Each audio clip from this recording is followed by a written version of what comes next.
luckiest guy in the world. I got to see the last case of killer smallpox in the world. I was in India this past year, and I may have seen the last cases of polio in the world. There's nothing that makes you feel more the blessing and the honor of working in a program like that than to know that something that horrible no longer exists. So I'm going to show you some dirty pictures. They are difficult to watch, but you should look at them with optimism, because the horror of these pictures will be matched by the uplifting quality of knowing that they no longer exist. But first, I'm going to tell you a little bit about my own journey. My background is not exactly the conventional medical education that you might expect. When I was an intern in San Francisco, I heard about a group of Native Americans who had taken over Alcatraz Island, and a Native American who wanted to give birth on that island, and no other doctor wanted to go and help her give birth. I went out to Alcatraz and I lived on the island for several weeks. She gave birth, I caught the baby, I got off the island, I landed in San Francisco, and all the press wanted to talk to me because my 3 weeks on the island made me an expert in Indian affairs. I wound up on every television show. Someone saw me on television, they called me up and they asked me if I'd like to be in the movie and to play a young doctor for a bunch of rock and roll stars who were traveling in a bus ride from San Francisco to England. And I said, yes, I would do that. So I became the doctor in an absolutely awful movie called Medicine Ball Caravan. Now, you know, from the 60s, you're either on the bus or you're off the bus. I was on the bus. My wife and I of 37 years joined the bus. Our bus ride took us from San Francisco to London. We switched buses at the Big Pond. We then got on 2 more buses and we drove through Turkey and Iran, Afghanistan, over the Khyber Pass into Pakistan, like every other young doctor. This is us at the Khyber Pass, and that's our bus. We had some difficulty getting over the Khyber Pass, but we wound up in India. And then, like everyone else in our generation, we went to live in a Himalayan monastery. This is just like a residency program for those of you that are in medical school. And we studied with a wise man, our guru named Karoli Baba, who then told me to get rid of the dress, put on a 3-piece suit, go join the United Nations as a diplomat, and work for the World Health Organization. And he made an outrageous prediction that smallpox would be eradicated, and this was God's gift to humanity because of the hard work of dedicated scientists. And that prediction came true. And this little girl is Rahima Banu, and she was the last case of killer smallpox in the world. And this document is the certificate that the Global Commission signed certifying the world to have eradicated the first disease in history. The key to eradicating smallpox was early detection, early response. I'm going to ask you to repeat that. Early detection, early response. Can you say that? Early detection, early response. Smallpox was the worst disease in history. It killed more people than all the wars in history. In the last century, it killed 500 million people. More than you're reading about Larry Page already. Somebody reads very fast. In the year that Larry Page and Sergey Brin, with whom I have a certain affection and a new affiliation, in the year in which they were born, 2 million people died of smallpox. We declared smallpox eradicated in 1980. This is the most important slide that I've ever seen in public health, because it shows you to be the richest and the strongest and to be kings and queens of the world did not protect you from dying of smallpox. Never can you doubt that we are all in this together. But to see smallpox from the perspective of a sovereign is the wrong perspective.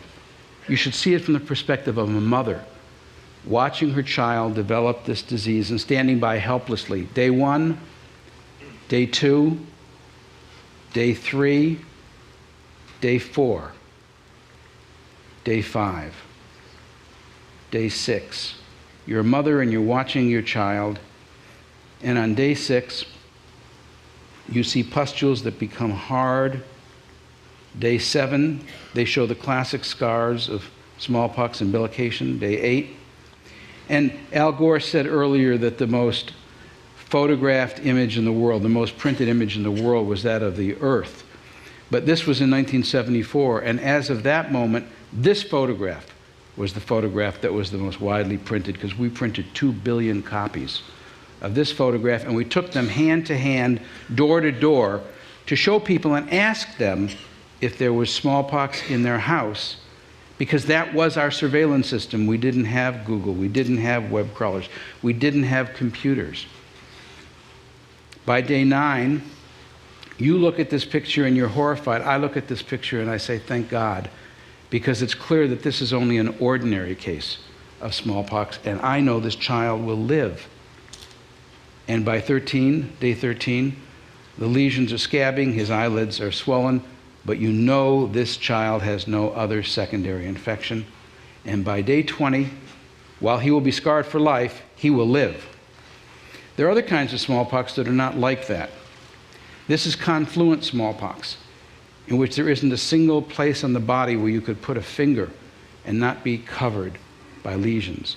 Flat smallpox, which killed 100% of people who got it. And hemorrhagic smallpox, the most cruel of all, which had a predilection for pregnant women. I've probably had 50 women die. They all had hemorrhagic smallpox. I've never seen anybody die from it who wasn't a pregnant woman. In 1967, the WHO embarked on what was an outrageous program to eradicate a disease. In that year, there were 34 countries affected with smallpox. By 1970, we were down to 18 countries. In 1974, we were down to 5 countries. But in that year, smallpox exploded throughout India. And India was the place where smallpox made its last stand.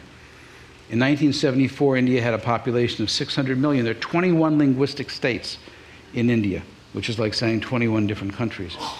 There are 20 million people on the road at any time, in buses and trains, walking, 500,000 villages, 120 million households, and none of them wanted to report if they had a case of smallpox in their house, because they thought that smallpox was the visitation of a deity, Shitalama, the cooling mother, and it was wrong to bring strangers into your house when the deity was in the house. No incentive to report smallpox.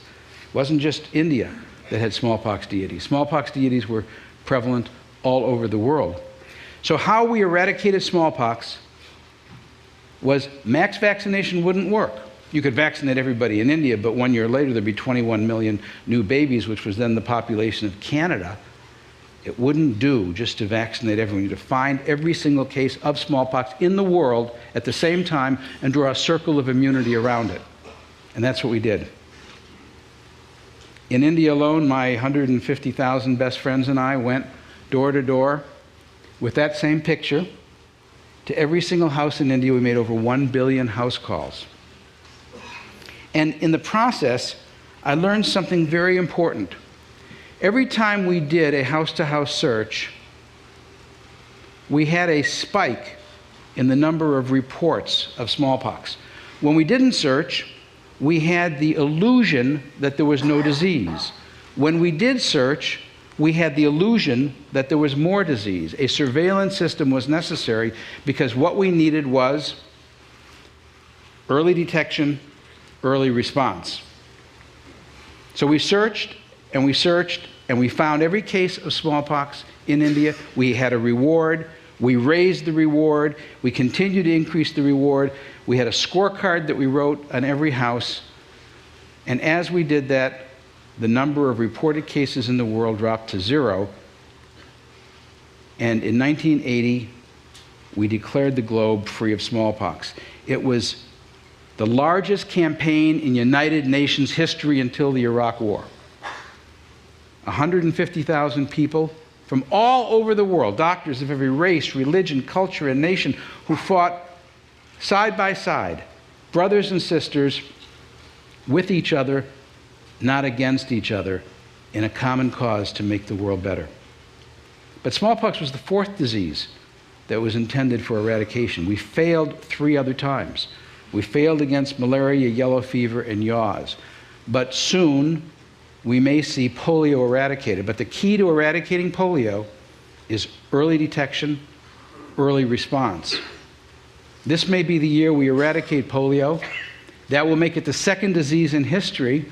And David Heyman, who's watching this on the webcast, David, keep on going. We're close. We're down to 4 countries.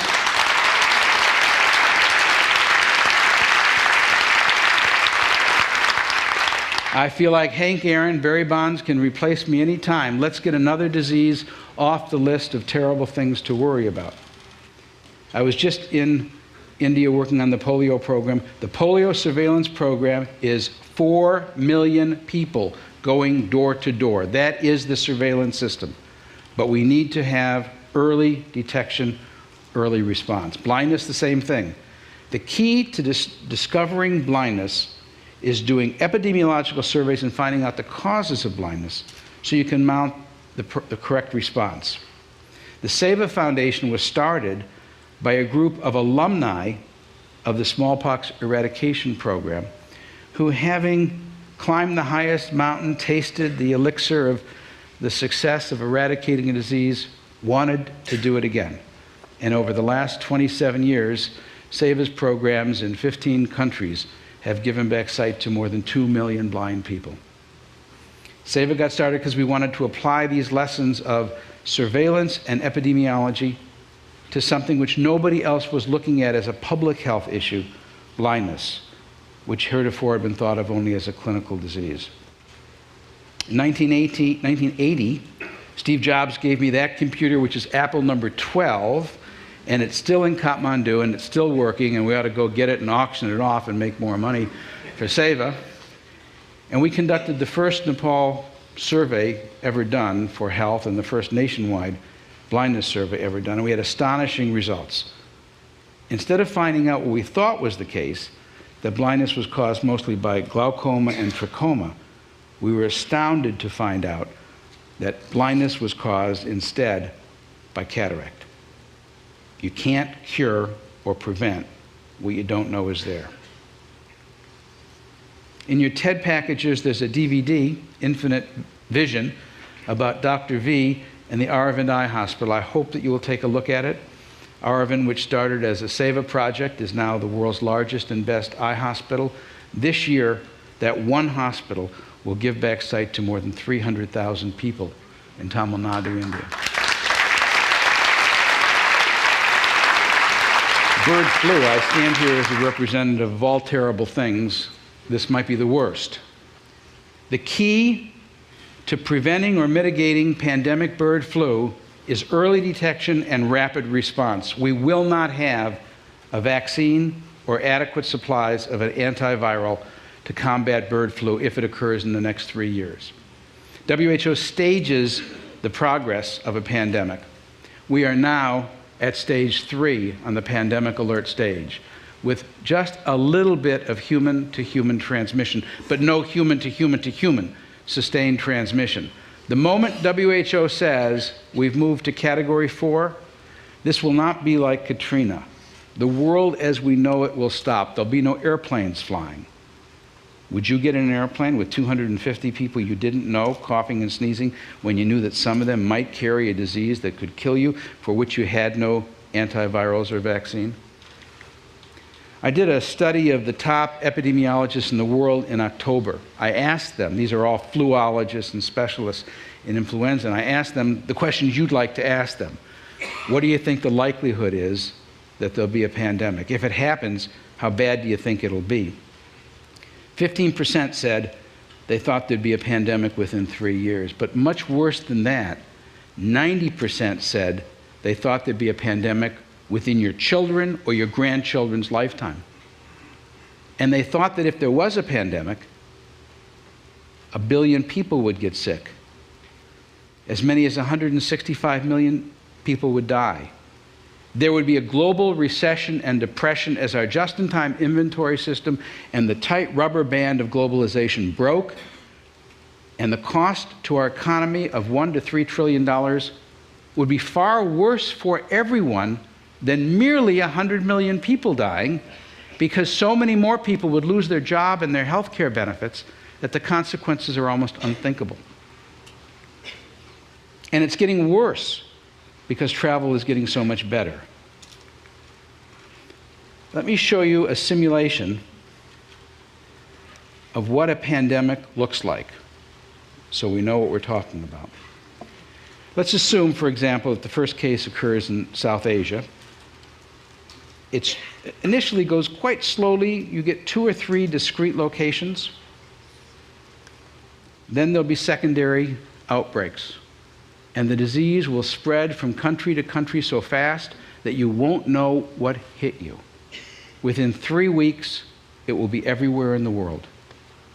Now, if we had an undo button, and we could go back and isolate it and grab it when it first started, if we could find it early and we had early detection and early response, and we could put each one of those viruses in jail, that's the only way to deal with something like a pandemic. And let me show you why that is. We have a joke. This is an epidemic curve, and everyone in medicine, I think, ultimately gets to know what it is. But the joke is an epidemiologist likes to arrive at an epidemic right here and ride to glory on the downhill curve. But you don't get to do that usually. You usually arrive right about here. What we really want is to arrive right here so we can stop the epidemic. But you can't always do that. But there's an organization that has been able to find a way to learn when the first cases occur, and that is called GPHIN. It's the Global Public Health Information Network. And that simulation that I showed you that you thought was bird flu, that was SARS. And SARS is the pandemic that did not occur. And it didn't occur because GPHIN found the epidemic of the pandemic to be of SARS 3 months before WHO actually announced it. And because of that, we were able to stop the SARS pandemic. And I think we owe a great debt of gratitude to GPHIN and to Ron St. John, who I hope is in the audience someplace, over there, who's the founder of GPHIN. Hello, Ron.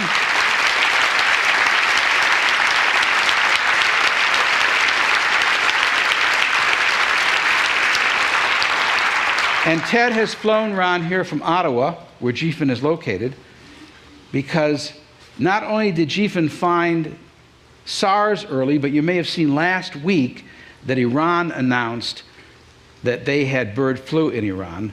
But GPHIN found the bird flu in Iran, not February 14th, but last September. We need an early warning system to protect us against the things that are humanity's worst nightmare. And so my TED Wish is based on the common denominator of these experiences: smallpox, early detection, early response; blindness, polio, early detection, early response; pandemic bird flu, early detection, early response. It is a litany. It is so obvious that our only way of dealing with these new diseases is to find them early and to kill them before they spread. So my TED Wish is for you to help build a global system, an early warning system, to protect us against humanity's worst nightmares. And what I thought I would call it is early detection. But it should really be called total early detection. What?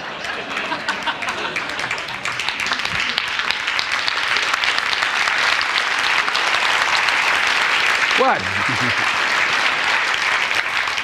But in all seriousness, because this idea is birthed in TED, I would like it to be a legacy of TED, and I'd like to call it the International System for Total Early Disease Detection. And instead then becomes our mantra. So instead of a hidden pandemic of bird flu, we find it and immediately contain it. Instead of a novel virus caused by bioterror or bioerror or shift or drift, we find it and we contain it. Instead of industrial accidents like oil spills or the catastrophe in Bhopal, we find them and we respond to them. Instead of famine, hidden until it is too late, we detect it and we respond. And instead of a system which is owned by a government and hidden in the bowels of government, let's build an early detection system that's freely available to anyone in the world in their own language. Let's make it transparent, non-governmental, not owned by any single country or company, housed in a neutral country with redundant backup in a different time zone and a different continent. And let's build it on GFIN. Let's start with GFIN. Let's increase the websites that they crawl from 20,000 to 20 million. Let's increase the languages they crawl from 7 to 70 or more. Let's build in outbound confirmation messages using text messages or SMS or instant messaging to find out from people who are within 100 meters of the rumor that you hear if it is in fact valid. And let's add satellite confirmation, and we'll add Gapminder's amazing graphics to the front end, and we'll grow it as a moral force in the world, finding out those terrible things before anybody else knows about them and sending our response to them. So that next year, instead of us meeting here lamenting how many terrible things there are in the world, we will have pulled together, used the unique skills and the magic of this community, and be proud that we have done everything we can to stop pandemics, other catastrophes, and change the world beginning right now.